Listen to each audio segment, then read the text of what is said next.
Hey everyone, welcome back to Corporate Decoder, where we dig into company filings and try to find the hidden gems, or sometimes the not so hidden rocks. Today we're looking at Cryo-Cell International Incorporated's latest news. Buckle up, because this one has some interesting twists and turns in the world of credit and debt. Before we dive in, if you love getting straight answers from these dense corporate documents, do us a favor and hit that subscribe button. And don't forget to join our Discord community, linked in the description below, to keep the conversation going. Alright, let's get straight to it. Cryo-Cell International Incorporated, or CCL as you might see it, ticker tagged, has been busy with its banking arrangements. They have a credit agreement with Bank, which is basically a fancy way of saying a loan agreement. Think of it as a company borrowing money to operate and grow. This agreement has been around for a while, and it involves two main things. First, there is a revolving line of credit, which is like a credit card for a business. They can borrow up to $10 million. This was initially set to expire in July of 2025, but it got an extension until October 2025. Now, here is where today's filing gets interesting. They have amended this agreement again, and it's quite the update. On the 18th of October 2025, Cryo-Cell International Incorporated and Bank entered into what they call a Fifth Amendment to the credit agreement. Think of amendments as updates or changes to the original contract. This is a big deal because it affects how much money the company can borrow when it needs to pay it back, and who is on the hook for it. One of the first major changes is the addition of a guarantor. Now, if you are not familiar with that term, a guarantor is essentially someone or something that promises to pay the debt if the original borrower can't. In this case, Cryo-Cell International Incorporated's wholly owned subsidiary, Cell Corp, has stepped up. This means Cell Corp is now promising to repay the loans if Cryo-Cell International Incorporated doesn't. This is a common strategy for companies to secure or improve their loan terms. It essentially gives the bank more confidence that they will get their money back. Another significant change is the extension of the maturity dates. The repayment deadline for the revolving credit line, also known as the RCF note, has been pushed out to the 18th of October 2027. That is an extra 2 years from the original extension, but that is not all. The longer-term loan, the term note, which was originally due in July of 2032, has now been extended to the 29th of July 2032. So they've managed to get more time to pay back their debts, which can be a sign of good faith from the bank, or simply a necessary move for the company's financial planning. However, there is a bit of a trade-off. While they got more time, the amount they can borrow on that revolving line of credit has actually been reduced. It was $10 million, but now it has been revised down to $8 million.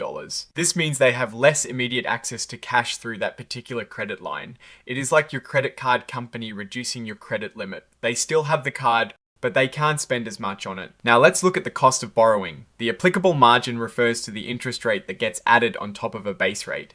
Think of it as the bank's profit margin on the loan. This amendment has changed those margins, and it is important to see how. For the revolving credit loans, the margin when using the base rate has decreased from 4.25% to 3.75%. This is good news for the company, as it means the interest cost on that type of borrowing is lower. Similarly, for the revolving credit loans using the monthly SOFR rate, the margin has dropped from 3.25% to 2.75%. Lower interest rates here mean less money spent on just servicing the debt. The commitment fee, which is a fee charged on the unused portion of the credit line, has been set at 0.25%. This fee is standard practice and ensures the bank gets some return even if the company isn't actively borrowing. For the term loans, the margin based on the base rate has remained at 4.25%.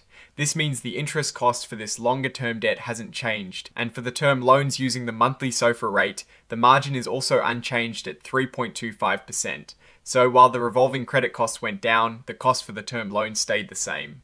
Overall, this filing tells us that Cryo-Cell International Incorporated has successfully renegotiated its loan agreements. They've secured more time to repay their debts, which can be a positive sign for their financial stability and planning.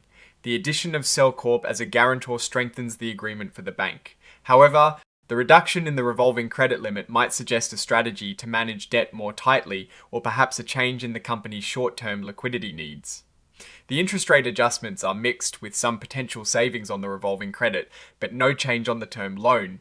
Looking at this from a higher level, like Warren Buffett might, success in business often boils down to how well you manage your capital and your obligations. Cryo-Cell International Incorporated is actively managing its debt structure, which is a crucial aspect of any company's financial health.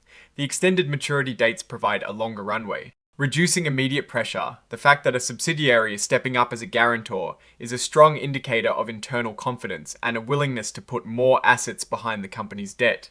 However, the reduction in the revolving credit line is something to watch. It could mean they anticipate needing less short-term cash, which could be a sign of efficiency or strong cash flow generation. Or it could mean the bank is tightening its belt on this particular facility.